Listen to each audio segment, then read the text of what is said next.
আসসালামু আলাইকুম সুপ্রিয় দর্শক। একটি মেয়ে রোজ রাতে তাহাজ্জুদ পড়ে কান্না করে আল্লাহর কাছে একটি ছেলেকে চাইতো। কিভাবে তাহাজ্জুদ পড়ে তার জীবন পরিবর্তন করে নিয়েছে সেই ঘটনাই আপনাদের সাথে শেয়ার করব। রাত তখন গভীর, শহরে সব আলো নিভে গেছে, সবাই ঘুমিয়ে, কিন্তু একটি মেয়ে তখনও জেগে আছে। তার নাম সানিয়া। তার চোখে নেই কোনো ঘুম, মনে নেই কোনো শান্তি। সে কারোর জন্য কাঁদে, কারোর জন্য আল্লাহর দরবারে দোয়া করে। যে মানুষটিকে সে মন প্রাণ দিয়ে ভালোবাসে তাকে সে আল্লাহর হুকুমে পেতে চায়।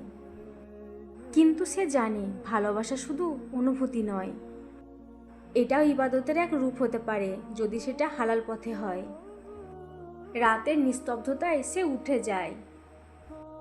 সে উজু করে, পানি যখন মুখে লাগে তার চোখের জল মিশে যায় সেই পানির সাথে। সে দাঁড়ায় নামাজের মাঠে, তাহাজ্জুদের নামাজে, কণ্ঠে কাঁপুনি, চোখে নূরের ঝিলিক।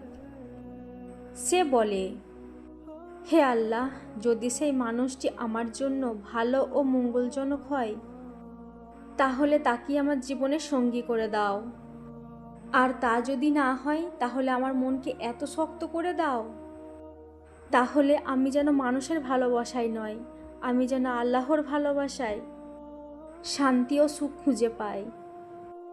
এই দোয়াটি সে প্রতিদিন করত। দিন চলে যায়, মাস চলে যায়, তার এই দোয়া যেন আকাশে গিয়ে কোথাও হারিয়ে যায়। তবুও সে থামে না। তার বিশ্বাস আল্লাহ তাকে খালি হাতে ফেরাবে না, কেবল সময় দেন সঠিকভাবে। এক রাতে সে স্বপ্নে দেখে এক আলো ঝলমলে দরজা খুলছে, আর কেউ বলছে, যে ভালোবাসা তাহাজ্জুদের চোখের পানিতে চাওয়া হয় আল্লাহ সেটাকে অপমানিত করেন না। সানিয়ার হৃদয় ভরে ওঠে প্রশান্তিতে। কয়েক মাস পর হঠাৎ খবর আসে, আলহামদুলিল্লাহ আলহামদুলিল্লাহ আলহামদুলিল্লাহ, যে মানুষটিকে সে ভালোবাসত তার বাড়ি থেকেই বিয়ের প্রস্তাব এসেছে। সানিয়া তখন বুঝে যায় তাহাজ্জুদে সে নিঃশব্দ কান্না বৃথা যায়নি। আল্লাহ তার ভালোবাসাকে হালাল পথে পূর্ণ করেছেন। এরপর চলে আসে সানিয়া সে সুখের দিন, তার ভালোবাসার দিন। তাহাজ্জুদে যে মানুষটিকে কান্না করে করে আল্লাহর কাছে চেয়েছিল সেই আজ তার স্বামী। বিয়ের রাতে সানিয়া তার স্বামীকে বলে, তুমি জানো আমি তোমায় ভালোবেসেছিলাম মানুষের মতো, কিন্তু তোমায় পেয়েছি তাহাজ্জুদের দোয়ায় আর আল্লাহর রহমত হিসেবে। যে ভালোবাসা হারাম পথে নয় বরং আল্লাহর দোয়ায় চাওয়া হয় তা আল্লাহর রহমতে একদিন পূর্ণ হয়ে যায়। তাহাজ্জুদ শুধু কান্নার নামাজ নয়, এটি সেই দরজা যেখানে হৃদয়ে সত্য ভালোবাসা কবুল হয়। ভারতের পশ্চিমবঙ্গের মুর্শিদাবাদ জেলার একটি ছোট্ট গ্রাম সাগরদিঘি। ভোরের আগে মসজিদের মিনার থেকে আজানের সুমধুর ধ্বনি ভেসে আসে।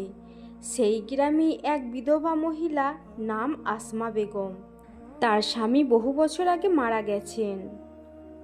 এখন তার একমাত্র ছেলে রাইহান কলকাতায় চাকরি খুঁজছে, কিন্তু কোথাও সে কাজ খুঁজে পাচ্ছে না। রাতের শেষে আসমা একা বসে থাকেন, কাঁদেন নিঃশব্দেহে। তিনি আল্লাহর কাছে বলেন, হে রহমানি রহিম, আমার সন্তানের রিজিকের দরজা খুলে দাও, সে যেন হালাল পথে চলে। একদিন সেই গ্রামের ইমাম সাহেব তাদের বাড়িতে আসলেন। আসমা বেগম তার সন্তান রায়হানের জন্য সমস্ত কথা খুলে বললেন।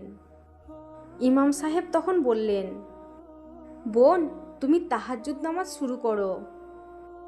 আল্লাহ বলেন, রাতের শেষ প্রহরে যে আমার কাছে যা চাইবে আমি ঠিক তাকে তাই তাই দেব। আসমা বেগম সেই রাতেই উজু করে মাথায় সাদা ওড়না পেঁচিয়ে নিল।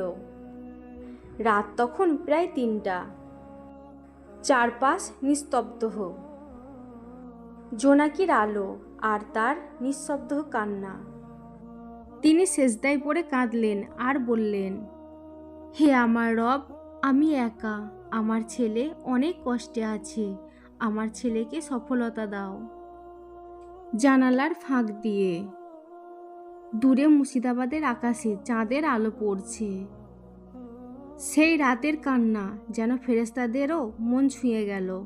1 সপ্তাহ পর রায়হান তার মাকে ফোন করলো। আম্মু, আজ কলকাতায় একটা ইন্টারভিউ দিতে যাচ্ছি, আমার জন্য দোয়া করবেন। আসমা বেগম বললেন, বাবা রায়হান, আমি তোমার জন্য প্রতিদিন তাহাজ্জুদের নামাজ পড়ে আল্লাহর কাছে দোয়া করি। ইনশাআল্লাহ আজ দেখবে তুমি কিছু একটা পেয়ে যাবে। সেই দিন বিকালেই রায়হানের ফোন এলো। আম্মু, আমি চাকরি পেয়ে গেছি, একটা ইসলামিক প্রকাশনায়। আসমা সঙ্গে সঙ্গে সেজদায় পড়ে গেলেন। চোখে আনন্দের অশ্রু। হে আল্লাহ, তুমি আমার দোয়া কবুল করেছো, তুমি আমার তাহাজ্জুদের নামাজ কবুল করেছো।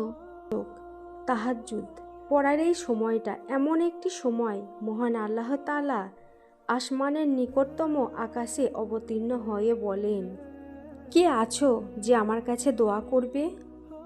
আমি তার সব দোয়াই কবুল করব। কে আছো যে আমার কাছে ক্ষমা চাইবে? আমি তাকে ক্ষমা করে দেব। তাহাজ্জুদ নামাজ মানুষকে পরিশুদ্ধ করে এবং গুনাহ মাফের দরজা খুলে দেয়। এটি আল্লাহর কাছে তওবা ও ইস্তেগফারের সর্বোত্তম সময়।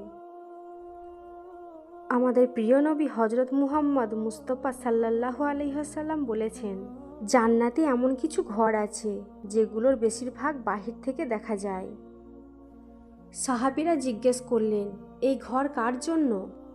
তিনি বললেন, যারা মিষ্টি করে কথা বলে, ক্ষুধার্তকে খাবার দেয় এবং রাতে যখন মানুষ ঘুমায় তখন যারা নামাজ আদায় করে। তাহাজ্জুদ নামাজ আল্লাহর ভালোবাসা ও নৈকট্য অর্জনের অন্যতম শ্রেষ্ঠ মাধ্যম। সুপ্রিয় দর্শক, এই তাহাজ্জুদের সত্য ঘটনাটি যদি আপনাদের ভালো লাগে তাহলে আমাকে একটা করে লাইক, কমেন্ট এবং শেয়ার করে দেবেন। আর হ্যাঁ, সাবস্ক্রাইব করতে ভুলবেন না যেন।